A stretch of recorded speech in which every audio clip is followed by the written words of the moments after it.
Mga kapatid, magandang nga bang gabi? Ulitin natin, magandang gabi sa ating lahat mga kapatid. Naniniwala na ako na maganda rin ang gabi sa inyo. Purihin ang ating Panginoon. Welcome po sa ating third night ng ating Daniel and Revelation Revival and Reformation Seminar. And praise the Lord, dun sa magandang awitin na ipinagkaloob ni Brother Ken sa ating Panginoon, ganun din sa bawat isa sa atin. Isang powerful message and song ang atin pong narinig na pumupukaw ng atin pong mga damdamin patungo sa pag-asa ng malapit na pagdating ng ating Panginoong Jesucristo. Sa kabila po ng kapaguran na atin pong nararanasan sa maghapon, tayo po ay nakakaranas naman ng pagpapala at kapayapaan sa tuwin nang tayo po ay nag-aaral ng salita ng Panginoon. Amen po ba? Amen. Praise God. Kaya yung kapaguran na yan, dito lang naman yan sa lupa. Kung pagod kayo mga kapatid, mas pagod din ako. Alam niyo, nabanggit ko nga kanina kila Brother Paulo habang bumabiyahe kami rito. Kung kailan na meron akong gagawing seminar at dapat ay maging mapayapa ang isip ko, diyan naman talaga pumapasok sabay-sabay yung mga distractions. So, bagamat alam natin na gawa ng kaawa yung mga distractions na yan, at nararanasan pa rin natin yung biyaya ng Diyos, kaya hindi po tayo natitinag. Yan po ang kabutihan dyan. So, alam natin at ina-anticipate natin na sa tuwin nang meron tayong gawain na ipaglilingkod sa ating Panginoon, ang kaaway ay nandyan para i-distract, alisin ang ating pansin sa focus ng atin pong gagawing paglilingkod sa Diyos. Pero hindi magtatagumpay ang kaaway sapagkat nandyan ang ating Panginoong Jesucristo. Amen? Ngayong gabi, gaya ng ating nabanggit, ang atin pong third night ng atin pong pag-aaral at ang tema natin ngayong gabi, the greatness of the Antichrist. Kung kagabi ang ating pinag-usapan ay ang introduction ng Antichrist, ngayong third night is the greatness of the Antichrist. Paano naging dakila itong Antikristo ng Biblia? Kagabi po, pinag-aralan na po natin ang meaning o kahulugan ng salitang anti. Hindi agad ang ibig sabihin ay kalaban, kundi kahalili. Substitute, no? So ngayon, natin pong napag-usapan na yan kagabi, at sa mga hindi po nakapanood noon, lalo na sa ating mga kapatid at kaibigan na sumusubaybay sa online, pwede nyo pong balikan yung unang naging dalawang topic natin. Nung unang gabi, June 2 at kagabi, June 3, ngayon naman ay June 4. So ngayon, etong greatness of the Antichrist, babasahin na po natin, simulan na po natin. Habang tayo po ay patuloy ding nanonood, aking request po sa inyo, manalangin din po kayo. Habang kayo po ay nanonood at ipanalangin ninyo na tayo ay hindi madistract ng kaaway. Habang nakikinig po tayo at maunawaan nating mabuti ang mensahe na dadalhin ng Diyos sa bawat isa sa atin sa gabing ito. Ipag-pray din po ninyo yung inyong speaker na nagsasalita sa harap para tuloy-tuloy po ang banal na Espiritu, yung communication niya sa inyo pong tagapagsalita. Okay po? Ngayon, sabi sa Daniel chapter 8, kagabi pinag-aralan natin Daniel chapter 7. Nung unang gabi, Daniel chapter 2. Pangatlong gabi, Daniel pa rin po. At chapter 8 naman ang ating pag-uusapan na may kinalaman sa the greatness of the Antichrist. At ang kanyang kapangyarihan ay magiging dakila. Diyan pa lang sa unang bungad mga kapatid, makikita ninyo Yung kapangyarihan nitong maliit na sungay magiging dakila. Ngunit hindi sa pamamagitan ng kanyang sariling kapangyarihan. At siya'y lilipol na kamangha-mangha at giginhawa at gagawa ng kaniyang maibigan. Napansin niyo po yung kasunod na sinasabi. He shall destroy wonderfully. Imagine niyo ito mga kapatid. Lilipol, wawasak ang little horn, pero ang pagwasak niya, kamangha-mangha. Can you imagine? The little horn shall destroy wonderfully. At kanyang lilipulin ang mga makapangyarihan at ang banal na bayan. Ganon katindi yung pinag-uusapan nating little horn sa Biblia. At kagabi, pinakilala na natin na ang little horn na ito ay kumakatawan sa isang makapangyarihang sistema ng relihiyon, none other than the papacy system. Again, ang pinag-aaralan po natin ay may kinalaman sa sistema, hindi sa personal na tao. Ang pinag-aaralan natin, doktrina ng Diyos. Ang pinag-aaralan natin ay patungkol sa mensahe ng ating Panginoong Diyos na kinilala at tinanggap ng mga Seventh-day Adventists.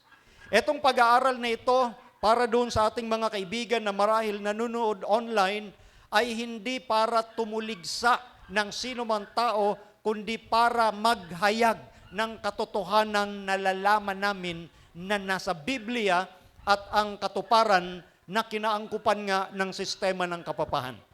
Balikan muli natin, magre-recapitulate tayo. Sa Daniel chapter 2, ang ulong, ginto at ang leon. Sa Daniel chapter 7, na may dalawang pakpak ay may kinalaman sa Babylon na naghari from 605 to 539 BC. Kasunod ang chest of silver at yung devouring bear, ang Medo-Persia from 539 to 331 BC. Ang tiyan at hita na tanso at yung apat na ulong leopardo. Apat na ulo ng leopardo, may apat na pakpak ay ang Gresya from 331 to 168 BC. Ang legs of iron at itong ferocious, nondescript beast ay kumakatawan sa kaharian ng Roma from 168 BC to 476 AD. Ang paa na pinaghalong bakal at putik na luto at ang 10 sungay ng ikaapat na hayop, yan yung divided Europe or divided Rome from 476 AD down to our present time. At yung bato na tumama sa malaking larawan, naging bundok at pinuno ang buong lupa. Makikita natin sa timeline ng banal na kasulatan kung nasaan na tayo sa nagiging takbo ng kasaysayan ng sanglibutan. The time periods of Daniel chapter 7 from Babylon, Medo-Persia, Greece, pagan Rome, little horn, judgment, and the second coming of Jesus. Kung napansin ninyo po kagabi, ang ating tinalakay ay patungkol sa little horn. Yung unang gabi, Daniel chapter 2 ay may kinalaman sa timeline from Babylon up to the second coming of our Lord Jesus Christ. At kagabi tinalakay natin, in between ng divided Rome at ng second coming, merong aktibidades, merong gawain ang little horn para dayain ang mga tao sa sanglibutan. At dito nga sa time periods ng Daniel chapter 7, little horn, and then merong kasunod muna na judgment before the second coming. So ang tanong saan, anong dahilan, bakit magkakaroon ng judgment? Dito sa ikaapat na hayop, ang Roma. Mababasa natin sa Daniel chapter 7 from verses 7 to 10. Kumakatawan sa fourth kingdom. And then from verse 19 to 22, pinapakita yung little horn, yung makapangyarihang maliit na sungay. And from Daniel chapter 7 verses 22 to 27, ipinapakita dyan sa Biblia yung judgment na gagawin ng Diyos before the second coming. Basahin natin yung mga talatang nabanggit. Daniel 7, 9 to 10, matapos maipakilala sa verse 8 ang maliit na sungay, ang sistema ng kapapahan. Matapos siyang maipakilala, ipinakita sa verse 9 ang ganitong mga pangungusap. Aking minasdan hanggang sa ang mga luklukan ay nangaglagay, at isa sa matanda sa mga araw ay nakaupo. Ang kanyang suot ay maputing parang niebe, at ang kanyang buhok ng kanyang ulo ay parang taganas na lana. Ang kanyang luklukan ay mga liyab na apoy. Mga libo-libo ang naglilingkod sa kanya, at makasampung-libo na 10,000 ang nagsitayo sa harap niya. Ang kahatulan ay nalagda, at ang mga aklat ay nangabuksan. Makikita natin, after the little horn, ipinakita na yung session ng heavenly court sa langit, magsisimula ang judgment. After na maipakita ang little horn. Ngayon, sabi sa verse 22, hanggang sa ang matanda sa mga araw ay dumating at ang kahatulan ay ibinigay kanino? Sa mga banal ng kataas-taasan. At ang panahoy dumating na inari ng mga banal ang kataas-taasan. Mapapansin natin yung sequence from Rome, then little horn, and then the judgment, and then, anong sinabi dyan? Aariin ng mga banal ang kaharian. Sino yung mga banal sa Biblia? Ito po yung mga taong sumusunod sa ating Panginoon kahit buhay man nila ang ibuwis. Ito po yung mga taong ibinukod ng Panginoon para gawin ang kalooban ng Diyos. Sila po ang tinutukoy na mga banal na after the judgment, aariin ng mga banal. Tayo na mga banal. Tayo na mga binukod ng Panginoon. Mayroon pa kasing mga maling konsepto ang tao na pag sinabing banal, walang kasalanan. Hindi po ganun. Ang ibig sabihin ng salitang banal or holy sa Biblia. Pag sinabing banal or holy, ibinukod. Yun lang ang ibig sabihin nun. Hindi ibig sabihin walang kasalanan. So ang tanong, sino nga uli yung mga banal sa Biblia? Tayo na mga ibinukod ng Diyos para gawin ang kaniyang mabuting kalooban. Amen? Tayo po yung mga banal. Aariin natin ang kaharian, pero dadaan tayo sa masalimuot na pagsubok dahil dito sa gawain ng little horn. Ngunit tiyak, merong judgment at mananaig ang mga banal ng Diyos. Ngunit ang kahatulan ay matatatag at kanilang aalisin ang kaniyang kapangyarihan upang patayin at ibuwal hanggang sa wakas. Ipinakita dito na yung preview ng isang pangyayari na nakikita natin ang wakas, ang mananalo ay sino? Ang mga banal. Ang little horn at ang tagasunod niya ay alin? Ibubuwal, papatayin hanggang sa wakas. So nagsisimula pa lang tayo, panalo na agad ang ipinakita ng Panginoon. Tagumpay na agad ang ipinakita ng Panginoon. Kaya ito sa pag-aaral nating gabi, sa gabing ito mga kapatid, sa pag-aaral natin sa gabing ito, maipapakita dito yung pag-asa na sa kabila ng dadaanan nating mga hirap at pagsubok, merong tagumpay na ibibigay sa atin ng Diyos. Tayo pa rin ang mananalo sa kabila na dadaan tayo sa mahirap na mga pag-uusig dahil sa maliit na sungay. Ngayon, ang sabi sa verse 27, at ang kaharian, at ang kapangyarihan, at ang kadakilaan ng mga kaharian sa silong ng buong langit, mabibigay sa bayan ng mga banal ng kataas-taasan. Tiyak ang pangako, ibibigay sa atin ng Diyos ang kaharian at kapangyarihan. Daniel chapter 2, ang kaharian na mananatili magpakailanman, yung darating na batong si Kristo, yung kanyang kaharian, nais niya na makasama tayong lahat. At sa Daniel chapter 7, inulit-uli yung kahariang yon na ibibigay sa mga banal ng Diyos. Ang kanyang kaharian ay walang hanggang kaharian at ang lahat na kapangyarihan ay maglilingkod at tatalima sa Kanya. Napakagandang pangako sa bawat isa. Kaya dito nga sa pag-aaral natin ng Daniel and Revelation, it is a blessing to those who read, to those who hear, to those who follow, yung mga sumusunod sa lahat ng nakasulat sa aklat ng propesiya ng ating Panginoon. Ano ang sinabi ng Panginoon? Mapalad! We are blessed! Dahil sa prophecy, tinutulungan tayo ng Panginoong ma-revive ang ating mga kaluluwa. Na tayo ay ma-reform ang ating mga characters patungo sa karakter ng ating Panginoon. Dahil yun lamang, ang passport to heaven is none other, the character or righteousness of our Lord Jesus Christ. Amen. So ngayon, ito'y tinalakay natin yung mga mababangis na hayop doon sa Daniel chapter 7 na tinuturing na unclean and ferocious beasts. Sila po yung mga hayop na hindi malilinis at mababangis na hayop. Dito sa chapter 8 na ating pag-uusapan na may kinalaman sa kadakilaan ng maliit na sungay, ipinapakita sa chapter 8 yung labanan sa pagitan ng tupa at ng kambing. At sinasabi nga po rito ng ating Panginoon kung anong ibig sabihin ng labanan ng tupa at kambing. Pero bago yun, makikita natin na ang tupa, yan yung mga hinahandog sa santuaryo.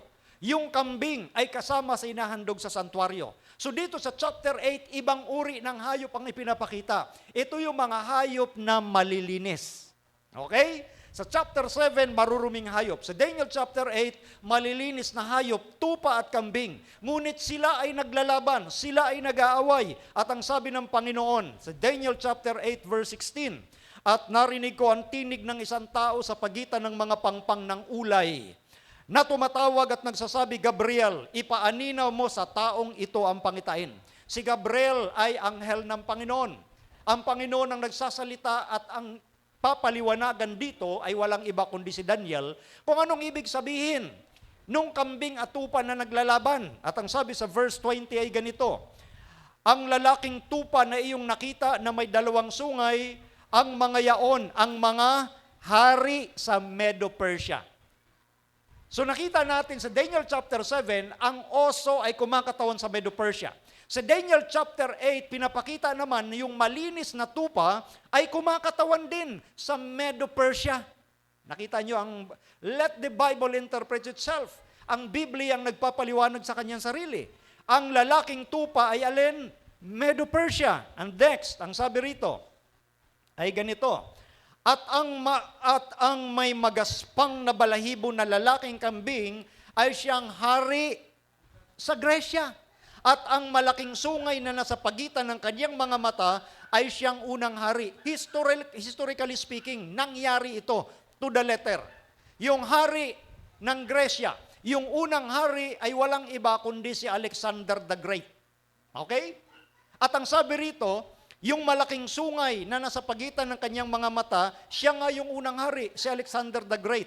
Ngunit, ang sabi rito, tungkol sa nabali sa dakong tinayuan ng apat na kaharian ang magsisibangon mula sa bansa, ngunit hindi sa pamamagitan ng kaniyang kapangyarihan. Sinasabi rito na ang Gresya, mababalian siya nung yung sungay na nag-iisa. At yun ay kumakatawan sa unang hari, none other than Alexander the Great. Imagine ninyo, hindi pa pinapanganak si Alexander the Great. Hundreds of years bago nangyari, sinabi na yung pangalan niya dyan. No? Sinabi na yung kanyang kaharian. Sinabi na yung mangyayari sa Gresya.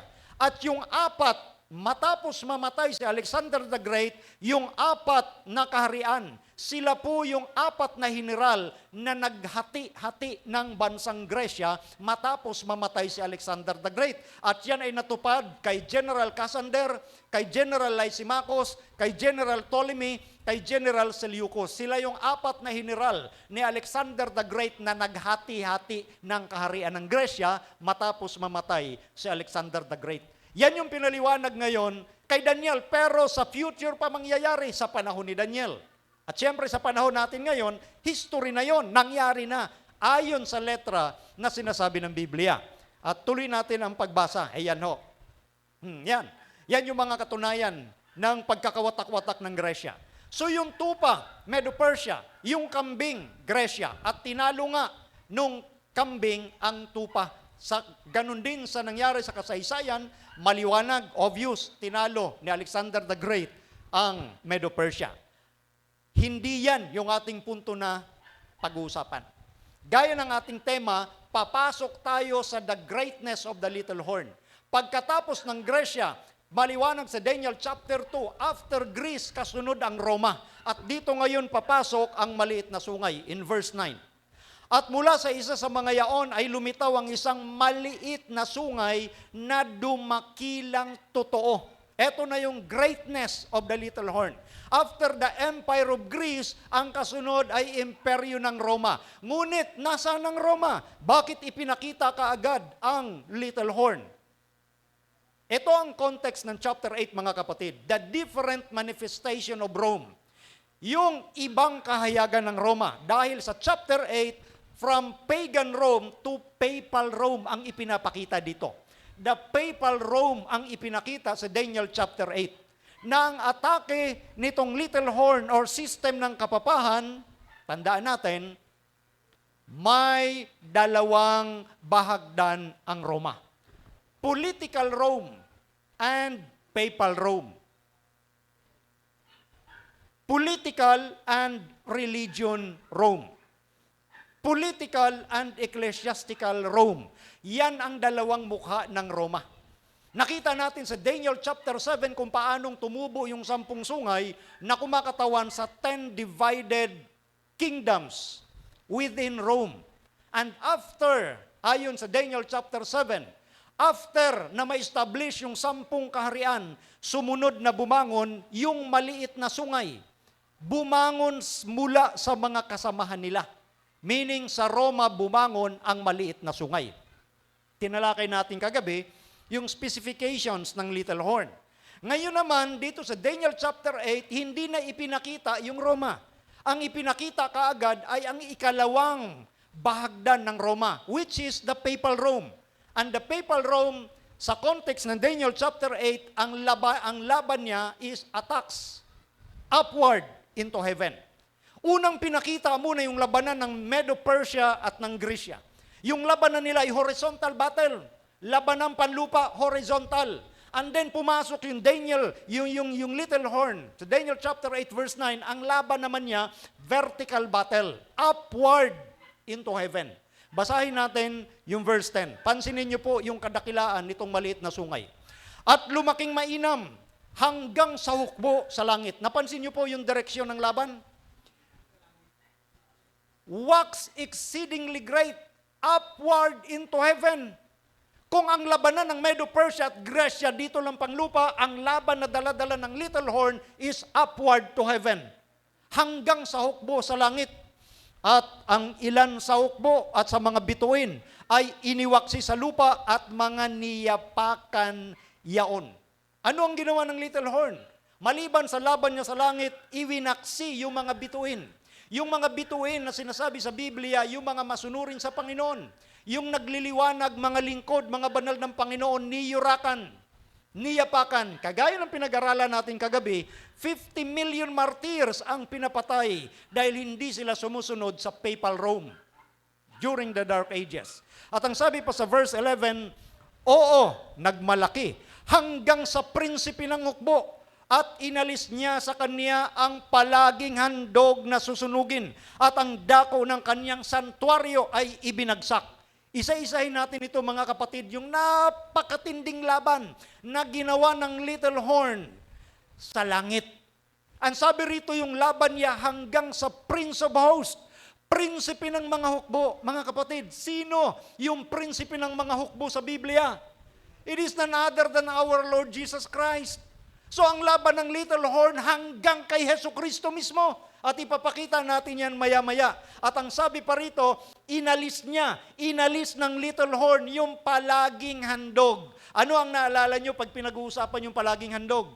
Pag sinabing palagi, hindi naman minsan. Hindi rin madalas. Kasi pag madalas, meron ding patlang. Kasi madalas lang. Pero pag palagi, sa English, continuous. Tuloy-tuloy. Hindi lang madalas. Walang patlang. Ano yung palaging handog na yon? Nasusunugin. And then, yung sanktuaryo ng Diyos, sanktuaryo sa langit, ibinagsak ng little horn. Gaano kadakila yung little horn para magawa niya yan sa hukbo ng langit? Titingnan natin yan maya-maya mga kapatid. Kaya nga'y pinapakita sa Biblia yung matinding ginawa ng little horn.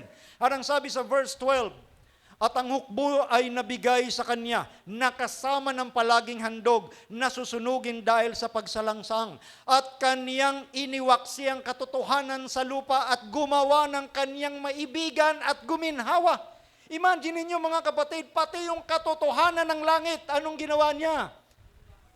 Ibinagsak, iniwaksi.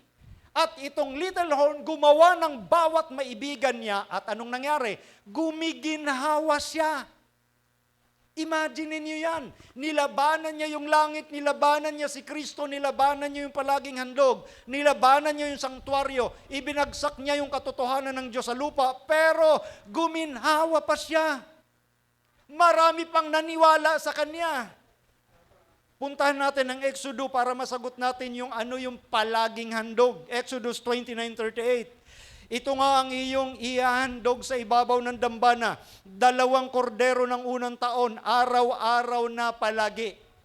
So may binabanggit itong handog, the evening and morning, continuous, palagi. At ang sabi pa rito, magiging isang palaging handog na susunugin sa buong panahon ng inyong lahi sa pintuan ng tabernakulo ng kapisanan sa harap ng Panginoon.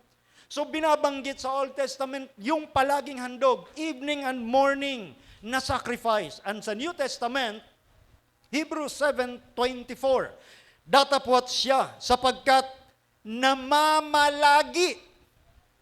Take note, namamalagi magpakailanman ay may pagkasaserdote siyang di mapapalitan. Sino yon? Ang ating Panginoong Jesucristo. Sa New Testament, siya yung sinasabing namamalagi magpakailanman. Ang ginawa ng little horn, inalis yung palaging handog. Sino yung namamalagi? Si Jesus Christ. At ang sabi pa rito sa Hebrews 10 verse 12, ngunit siya nang makapaghandog ng isa lamang hain patungkol sa mga kasalanan magpakailanman, umupo sa kanan ng Diyos. Ang ating Panginoong Jesucristo ang tinuturing na palaging handog. The evening and morning sacrifice. Pansinin natin yung mga komentary ng ilan sa mga scholars. The daily, continual in Hebrew tamid. Yung palagi sa Hebrew ay tamid. Offering was in later times called the tamid, offered throughout the year. It was the center and core of public worship in Judaism.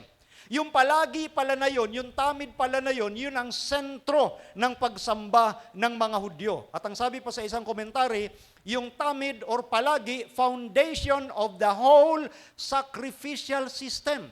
Ito yung pundasyon ng buong ginagawa nilang paghahandog. At ang sabi pa rito, the institution of the morning and evening sacrifice was so imperative that in no circumstances was this daily oblation to be dispensed with. Ito yung umaga at hapon na sacrifice na araw-araw nilang ginagawa na hindi pwedeng mawala. That is why palaging handog. Yung palaging handog, yun yung sakripisyo ni Jesus Christ. Yung mga hayop na hinahandog noon, evening and worship, siya yung palagi, tamid. Dahil yung sacrifice ni Jesus Christ, walang panahon na hindi pwede. Laging available yung ginawang sakripisyo ni Jesus Christ. Amen? Walang panahon na hindi available si Jesus Christ sa mga humihingi sa Kanya ng biyaya para sa kaligtasan. Yun yung tinutukoy noon na paghahandog ng mga hayop, yun yung tamid, yung palaging handog na walang panahon na hindi pwede na ang ating Panginoon ay tanggapin ang ating pagsusumamo. Siya yung palaging handog. At napansin nyo, ang ginawa ng little horn, inalis yung palaging handog. Paanong nangyari na nagawa ng little horn na alisin yung palaging handog? Sa papaanong paraan? Dahil ang little horn gumawa ng kaniyang sariling Kristo. Siya na rin si Kristo. Nabasa natin kagabi yon. We hold upon this earth the place of God Almighty. Yun ang sabi ng papacy. At ang sabi ng papacy, si Jesus Christ ay natatakpan ng laman sa pamamagitan ng mga papa. So sa halip na ituro ang tao sa ating Panginoon na tagapamagitan sa Diyos at tao, ang ginagawa ng kapapahan, itinuturo sa kanila. Kaya nga binasa rin natin kagabi, na kapag pinatawad ng pari, yung taong humingi sa kanya ng kapatawaran, kapag nagdesisyon na ang pari, pinatawad kita, ang Diyos susunod lang. Kapag hindi pinatawad ng pare ang tao, ang Diyos susunod lang na hindi magpatawad. So gumawa siya ng sariling kapamaraanan, inalis ang pansin, ang tingin ng tao kay Kristo at itinuturo sa kanilang man-made na mga batas. Yun yung punto na inalis yung palaging handog. Na sa halip ituro ang tao kay Kristo, gumawa sila ng sariling sistema ng pagsamba at itinuturo sa tao. Itinuturo sa mga pari, itinuturo sa mga kapapahan na sila ang tanging paraan para makarating tayo sa Diyos. Di ba yun yung tawag sa salitang indulhensya?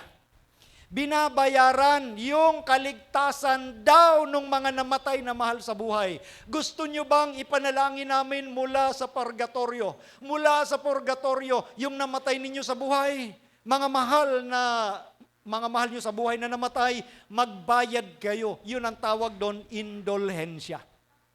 So sa halip na ituro ang tao na habang buhay pa, may pagkakataon ka pa. Dahil nandyan yung palaging handog na susunugin, ang ginawa nila, inalis nila yon. Kaya yun ang tawag doon, attacks Jesus and the sanctuary. Inatake ng little horn ang ating Panginoong Jesucristo. Inatake ng little horn yung santuario. Dahil ang santuario ay ipinapakita na yun ay pamamaraan ng Diyos kung paano gumagawa si Kristo ng kaligtasan sa bawat isa sa atin. Alam niyo mga kapatid, masyadong malawak itong pag-aaral ng Bible prophecy. Hindi lang natin maisama dito yung napakagandang pattern ng sanctuary na doon makikita natin na ang sanctuary, dahil alam natin holy place, most holy place, nandoon yung burnt offerings. Ang hindi natin napapansin, bawat detalye ng sanctuary, bawat kulay ng sanctuary, papalapit doon sa luklukan ng Diyos. Meaning si Kristo mula sa labas, inilalapit tayo sa Diyos. Yun yung pattern na nasa sanctuary. At yun yung inalis ng little horn.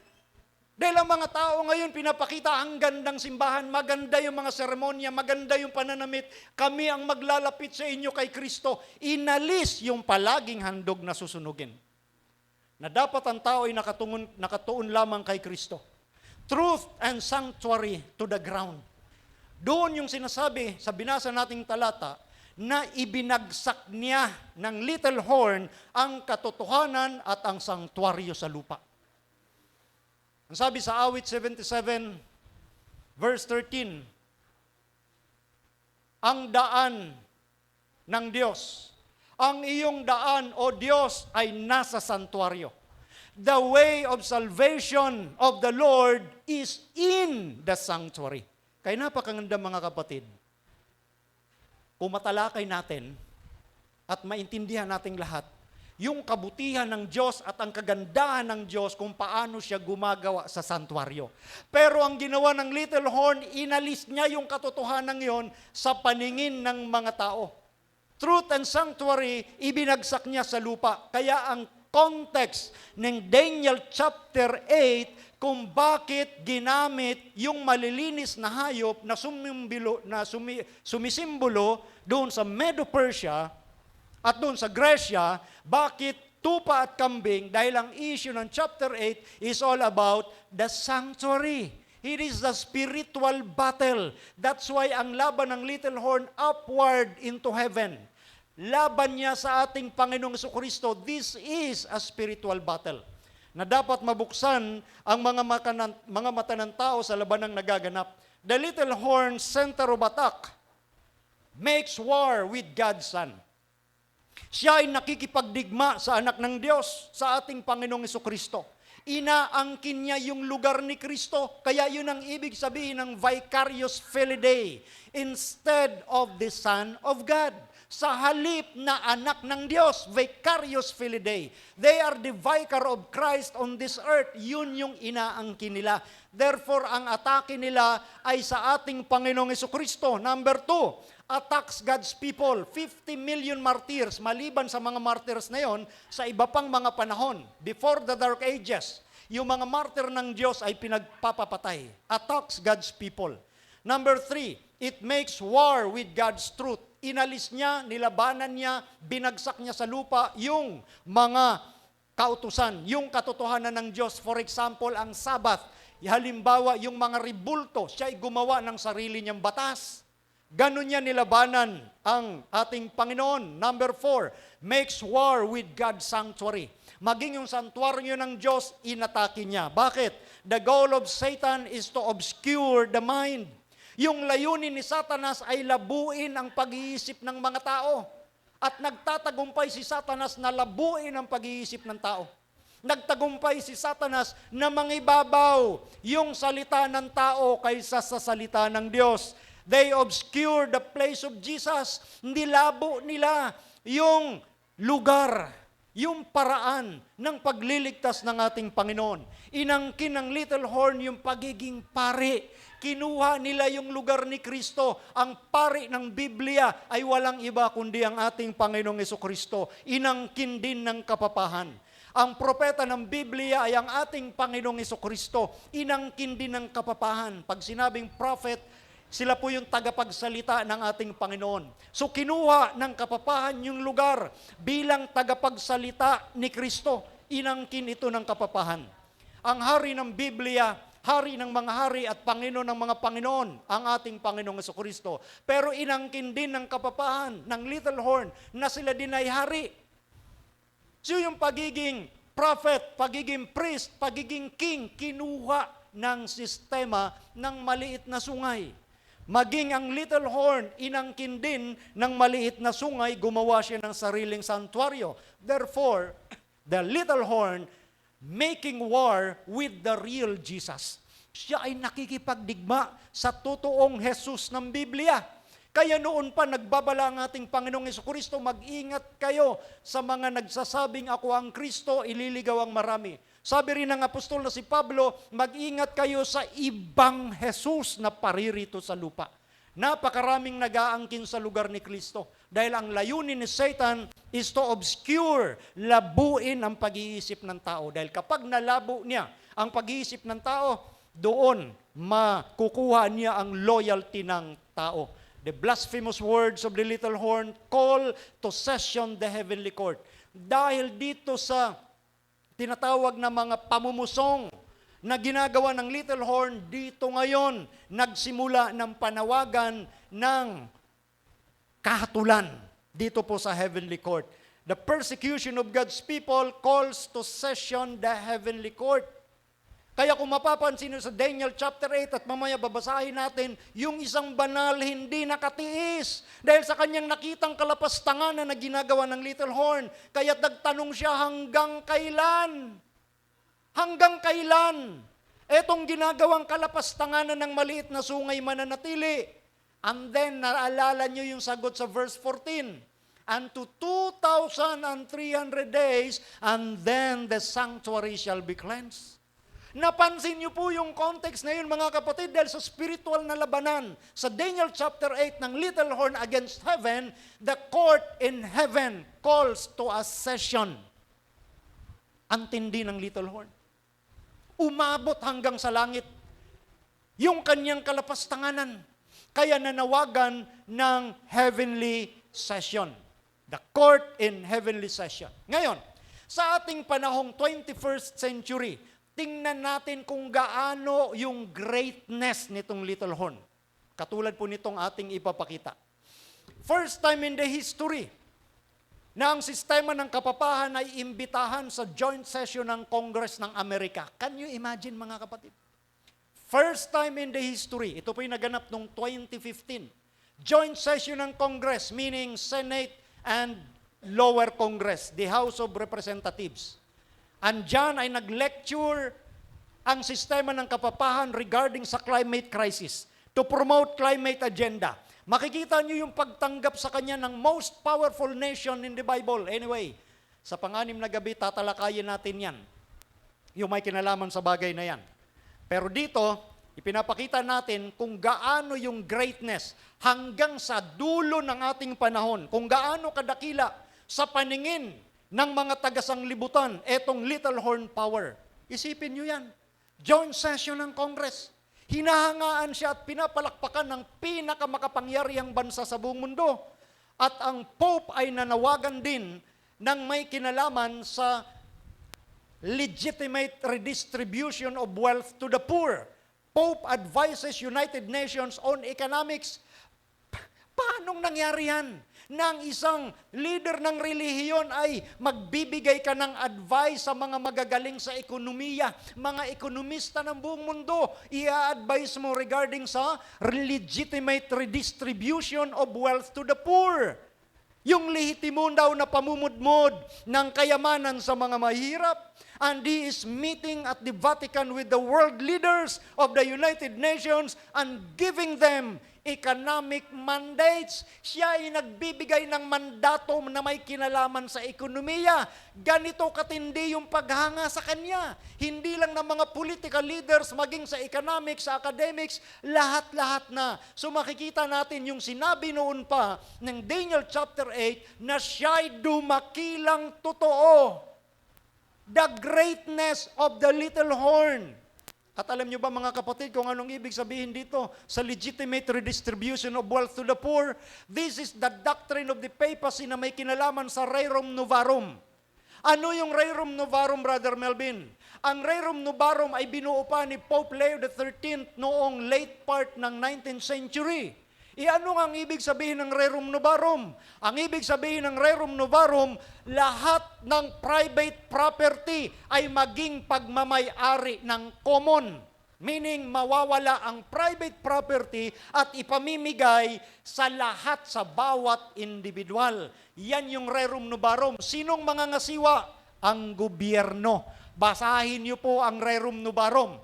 At yung Rerum Novarum ng Vatican regarding sa mawawala ang private property ng sinuman, yan po ang primary objective ng communism. The abolition of private property. So yung idea na yan ng communism, nasa doktrina yan ng kapapahan. The abolition of private property. Try nyo magbasa mga kapatid. Ngayon nilalabas nila ito. Ngayon hindi pinapansin ito ng mga tao. No wonder manood kayo ng mga news. Sinasabi sa prediction ng World Economic Forum that by the year 2030, you will own nothing. Sinong nagpipredict nun? Sila mismo, yung mga world leaders, yung mga billionaires na mga elite, na sa panahong 2030, you will own nothing. Mawawalan kayo ng anuman. Pinapakita na po nila sa atin yung mangyayari. Pero marami sa mga tao sa mundo, wala yan. Bali-balit. Sila na ang nagsasabi. At yan ay nasa doktrina ng Little Horn. Yan yung Rerum Novarum.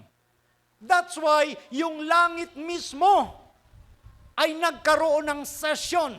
Gagawin, pasisimulan yung paghatol dahil dito sa kalapastanganan ng Little Horn. Kala kasi ng marami, basta-basta lang ang usapin ng Little Horn ng Biblia. Kaya nga marami ngayon, di naman marami siguro, pero marami pa rin. Sabi sa Spirit of Prophecy ni Ginang White, the majority of God's people will forsake us. Dito sa bayan ng Panginoon, maraming miyembro, majority iiwanan talaga tayo. Kagabi, sinimulan ko na pong sabihin na itong mga topic na ito ay binabawal na nila. Mismong yung iba nating mga kasama. Ayaw nila na makasakit daw tayo ng damdamin ng sinuman. Ulitin ko, kaya'y merong Seventh-day Adventist. Kaya merong Seventh-day Adventist na itinatag ang ating Panginoon is to preach the final warning. The three angels' messages, especially the third angel's message about this little horn, na sa kanya manggagaling yung mark of the beast. Sana mga kapatid, pinapanalangin ko na mag-alab ang inyong mga puso sa katotohanan na noon pa sinabi ng Panginoon na itong katotohanan ito ang ipinagkatiwala tanging-tangi sa Seventh-day Adventist Church. Pero ang ginagawa ng kaaway, pinipigilan maging ang pangangaral nito.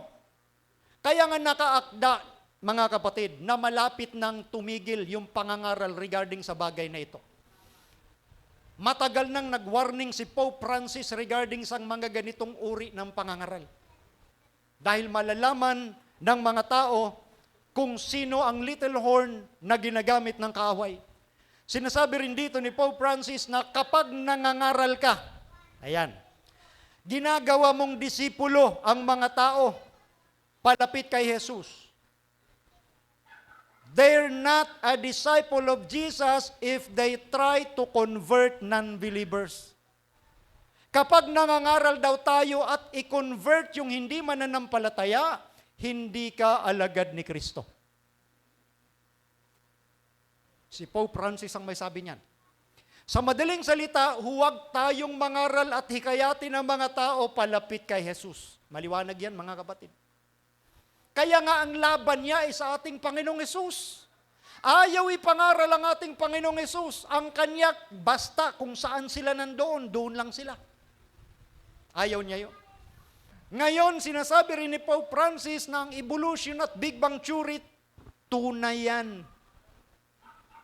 Evolution, yan yung paniniwala na walang Diyos. Tama daw yan, sabi ng Little Horn. Again, ang Little Horn, sistema, hindi personal na tao. si Pope Francis, agree din mga kapatid na suportahan ang pagsasama ni Adan sa kapwa Adan. Ang pagsasama ni Eva sa kapwa Eva. Lahat na lang ng mga issue, mga malalaking issue sa buong mundo, kung saan yung majority nandoon siya, sinasamahan niya. Sa panahon din ng vaccination, nanawagan siya na ang vaccination ay safe at ito ay acts of love. Lahat ng mga malalaking issue nandoon siya at siya ang nangunguna para gawin din ng mga tao ito. Noong October 20, 2020, nagsama-sama ang lahat ng mga malalaking relihiyon. Paganismo, iba-ibang relihiyon outside from Christianity. Protestantismo, yung mga apostate Protestantism at Catholicism. Nagsama-sama sila para sa isang layunin ng mundo. Ano ang layunin? No one is saved alone, peace and prosperity. Walang naliligtas na nag-iisa. Dapat tayo ay sama-sama para magkaroon ng kapayapaan. Ano naman ang sabi ng banal na kasulatan? Unang Tesalonica, Kapitulo 5, talatang 3. Kapag sinabi ng mga tao, kapayapaan at katiwasayan, kung magkagayoy darating sa kanila ang alin, biglang pagkawasak. There is no such thing as peace in this world. Palala ng palala ang ating sanglibutan. Dahil malapit nang dumating ang ating Panginoon. At itinulad ng Biblia yung pagdating ng Panginoon, yung kalagayan ng sanglibutan sa isang babaeng malapit ng manganak. Tanong ko po sa inyo mga kapatid, lalo na sa ating mga nanay, sa ating mga kababaihan na nanganganak. Sa panahon po ba ng labor ninyo, meron bang time na nare-relax kayo? Wala, of course. By theory, alam naming mga lalaki, by theory. Pero ang nakakaramdam siyempre mga babae. Bakit by theory? Habang tinitingnan natin yung ating mga misis o yung ating nanay sa labor room, hindi maipinta yung kanilang mga itsura dahil sa sakit na hindi maipaliwanag. Ang tawag doon, excruciating pain. Ang sakit na hindi maipaliwanag. So ginamit yun ng Biblia patungkol sa kaganapan sa mundo. Meaning ang ating sanglibutan walang panahon na magiging mapayapa. Palala ng palala ng palala hanggang mailuwal yung bata. Sino yung anak na darating? Ang ating Panginoong Jesucristo. Kaya yung nakikita natin ngayon after pandemic, peaceful tayo, hindi may panibagong matinding dilubyo na darating sa mundo. Tandaan nyo yan mga kapatid. Dahil kanino? Dahil sa little horn power. Tandaan natin yan, hindi po yan chismis or conspiracy theory. Nakita nyo yan? 2020, yan yung tinatawag na Fratelli Tutti. Yan yung isa sa encyclical ni Pope Francis, Fratelli Tutti, meaning the brotherhood, fraternity. Sa pamamagitan ng sama-sama tayong lahat, magyakapan na lang tayo kung anong paniniwala ninyo, huwag na tayong magpakialamanan. Basta masaya tayong lahat. Yan yung purpose ng brotherhood or peace and fraternity. Pero iba ang sinasabi ng Biblia. When people say peace and safety, then sudden destruction cometh upon them. Ngayon, ang sinasabi ng maraming world leaders, merong kapayapaan tayo, uunlad pa. Pero sinasabi ng tuwiran, hindi magkakaroon ng kapayapaan. Yan po ang mababasa sa Biblia. Pansinin niyo po ito. Noong September 4, 2014, nung panahon na si Pope Francis ay naging Papa, Pope asked to head the United Religions Organization. Napansin niyo yan? Hinihikayat ang Papa na pangunahan niya ang nagkakaisang relihiyon. Siya yung pinaka-puno, head. Naalala niyo yung topic natin kagabi? Bago nagkaroon ng church and state power ang Pope, ano yung ginawa ni Emperor Justinian? Sino pong nakaalala? Ano yung binanggit natin kagabi? Natawag doon sa decree noong 533 AD. Ano ang nilalaman ng decree? Ang ganda sana kung may price ito. Noong 533 AD, wala pang church and state power ang kapapahan. Pero nagdeklara na si Emperor Justinian, ang tawag doon Justinian's Code or Justinian's Decree, na ang nakalagay doon sa decree that the Pope should be the head of all the churches in the world. Siya ang maging puno ng lahat ng simbahan. 5 years after, anong nangyari? Siya na ay nagkaroon ng church and state power. Noong 2014, nanawagan ang United Religions Organization na pamunuan sila ni Pope Francis. Nakita natin ito, mga kapatid. Yung mga sign kung paano mangyayari na etong pasimula ng mga pag-uusig. Sabi pa rito, sabi ng Israel President nung panahong ito, President Shimon Peres of Israel, elevated the Catholic leader as the central figure of world peace. Ano ang tawag ng presidente ng Israel sa Pope? Siya yung central figure ng alin? Kapayapaan sa buong sanglibutan. So ang tingin sa papa ng mga world leaders ay nagdadala ng alin? Kapayapaan. At ang sabi pa nila, a more powerful peace advocate than the United Nations. Anong sabi dyan? Ang Papa ang pinakamakapangyarihang tagapamagitan ng kapayapaan kumpara sa United Nations. Ibang klase, di ho ba? Nasa Bible ba yan? Na siya yung tagapagdala ng kapayapaan. Eto, basahin natin mga kapatid. Babasahin ko sa King James Version sa Daniel 8:25. Ang sabi rito, and through his policy, sa pamamagitan ng pulisiya nitong little horn, also, he shall cause craft to prosper in his hand. Anong lilikhain niya? Daya. Daya ang lilikhain ng little horn para siya'y umunlad. At ang sabi pa rito, and he shall magnify himself in his heart, and by peace shall destroy many. Sa pamamagitan ng kapayapaan, wawasakin niya o lilipulin ang marami. Siya ngayon ay kinikilalang tagapagdala ng kapayapaan. At dahil sa pagkilala sa kanya, wawasakin niya ang marami. That is deception. Kung yung tayo lang dito sa lupa, ang lalabanan niya, nilabanan niya nga yung hukbo ng langit. Binago yung doktrina ng Diyos. Inangkin yung lugar ni Kristo. Lahat ng mga bagay na nakita natin sa Daniel chapter 8 nangyayari din maging sa ating kapanahunan.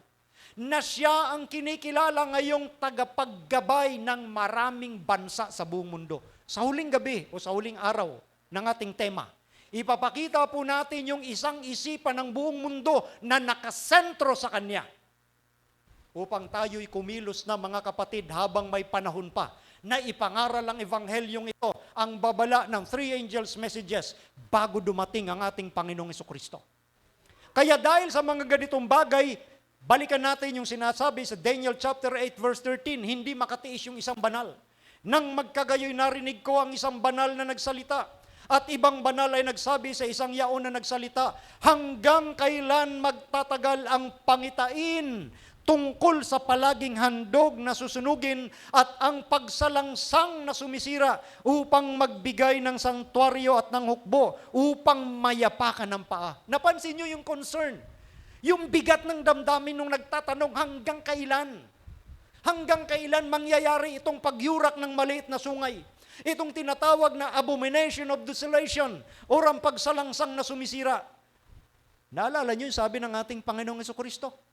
Matthew chapter 24 verse 15. Yung patungkol sa aklat ni Daniel, unawain ang bumabasa. Patungkol sa isang pagsalangsang na sumisira. Yung pagsalangsang na sumisira ay walang iba kundi ang gawain ng Roma sa kanyang political state and then sa kanyang religious state, meaning political Rome and papal Rome. Paano niyurakan ng political Rome ang bayan ng Diyos? By destroying Jerusalem noong 70 AD. Political Rome ang nagwasak ng Jerusalem ng Panginoon. At paano niyurakan ng little horn through spiritual Rome ang ating Panginoon, gaya ng ating binasa kanina at ipinaliwanag. Kaya't dalawang uri, dalawang bahagdan ng Roma, sila yung tinatawag na abomination of desolation. Sila yung pagsalangsang na sumisira, kaya nga ang tanong, hanggang kailan? And then, sumagot sa talatang 14, at sinabi niya sa akin, hanggang sa 2,300 na hapon at umaga, kung magkagayoy malilinis ang santuario. Ito na yung pasimula ng judgment sa langit. At bukas ng gabi, yan po ang kasunod nating tatalakayin. May kinalaman sa cleansing of the sanctuary. So kung babalikan natin from Daniel chapter 2, Babylon, Medo-Persia, Greece, Rome, Papal Rome, anong kasunod? Judgment, and then the second coming of Jesus. So doon sa Daniel chapter 2 natapos saan? Sa divided Rome. And then second coming na. Pero bago pala yung second coming, yung divided Rome, doon lalabas yung maliit na sungay. Nadadaya sa maraming bansa. And by peace, he shall destroy many. Sa pamamagitan ng kapayapaan, dahil ganun siya tinitingnan, siya ay man of peace, at the same time, siya din ay man of war. Siya ay tinitingnan bilang tao ng kapayapaan, pero sa kabilang banda, siya din yung tao ng digmaan. Kaya nga bawat digmaang naganap, lalo na nung binunot yung 3 kaharian sa Roma, siya din ang dahilan. At yung digma niya naman na ginagawa, kung didigmain yung horizontal battle, yung mga kalaban niya sa paligid, ang sunod niyan dinigma, ang langit mismo, ang ating Panginoong Jesucristo mismo. Kaya doon dumating yung tanong, hanggang kailan mananatili itong little horn? And then sumagot, until 2,300 days, then the sanctuary shall be cleansed. So makikita natin dito, judgment, ipinahayag sa Daniel chapter 7. Before this second coming of Jesus, merong judgment dahil sa little horn. Sa Daniel chapter 8, makikita natin yung greatness of the little horn. And that is the reason why kinakailangan ang cleansing of the sanctuary. Yung pasimula ng judgment. Mga kapatid, mga kaibigan, sa pagdating ng ating Panginoong Jesucristo, mababasa natin sa 22:12 ng Apokalipsis, narito, ako'y madaling pumaparito, at ang aking gantimpala ay nasa akin, upang bigyan ng kagantihan ang bawat isa ayon sa kanyang gawa. Sa pagdating ng ating Panginoong Jesucristo, hindi na siya hahatol. Sa pagdating niya, igagawad na lamang niya yung reward at parusa. Dahil nagsimula na yung doon sa santuario sa langit. Kailan? Unto 2,300 days. At bukas, huwag kayong mawawala, mga kapatid. Dahil yan ang ating hihimay-himayin, yung anong ibig sabihin na judgment, yung cleansing of the sanctuary.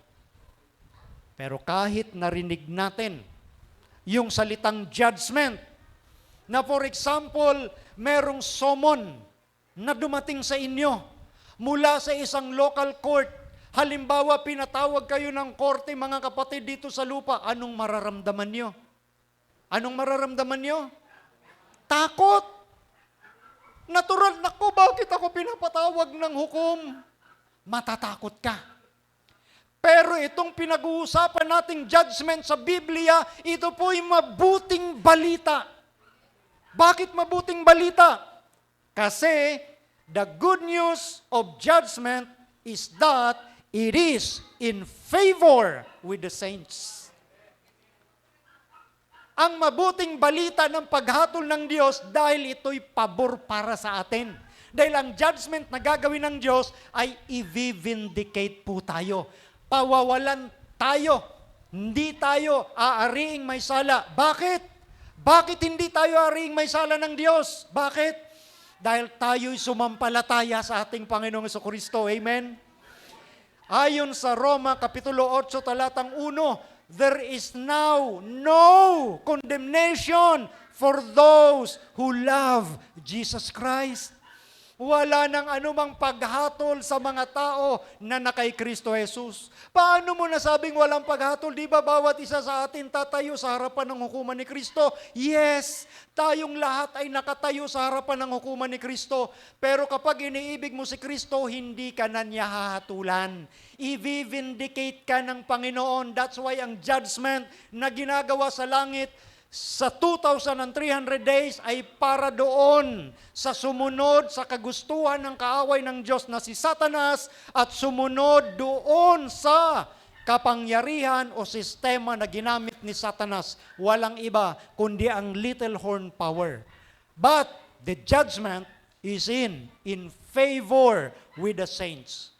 Pabor sa mga banal. Ang sabi po rito, everyone who put their faith in Jesus will be acquitted in the judgment. That is why we need God's judgment, the good news of the judgment. In Revelation chapter 14, verses 6 and 7, binabanggit na agad sa verse 6 na meron akong nakitang anghel na lumilipad sa gitna ng langit na may mabuting balita. Good news. So yung three angels' message is all about good news. And then in Revelation chapter 14 verse 7, yung kasunod na talata, ano ang kasunod? Fear God, give glory to Him, for the hour of His judgment is come. Yung judgment na yon sa preceding verse, sa naunang verse sa verse 6, kasama sa mabuting balita. Kaya ang judgment para sa mga banal, ang judgment para sa mga tumanggap kay Kristo ay para pawalang sala tayo. Amen? Kaya kaano man kadakila itong little horn sa ngayon, na para bagang siya ang namamayagpag, siya ang sinusunod ng mga hari sa lupa, ayon sa Biblia, siya ay mawawasak, siya ay papatayin, siya ay ibubulid sa dagat-dagatang apoy.